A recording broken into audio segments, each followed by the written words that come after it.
out of the way. Lift it up, lift it up. This is the hardest bit now. You don't dab, you stretch So, with heat. Plastic back, it's very distant. Come over it here, and nip that one. You get the heat into the tape, and then it starts to stretch. And then as it stretches, it will pull out, and it will fold over. Take the heat away. Yeah, that's too hot, Dad.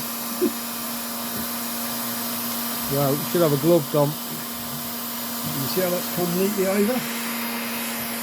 Yeah. Round the corner. It's gone a little bit thinner where we stretched it, but that doesn't matter because it's now laying mid. And then we can come on down the boat. If you just do that bit now, warm it because we can go straight now. And if you warm it, see it start to fold itself naturally round, just get it and push it down and run it in. Yeah. So it's nice and neat, that, Dom. Nice. Look at that.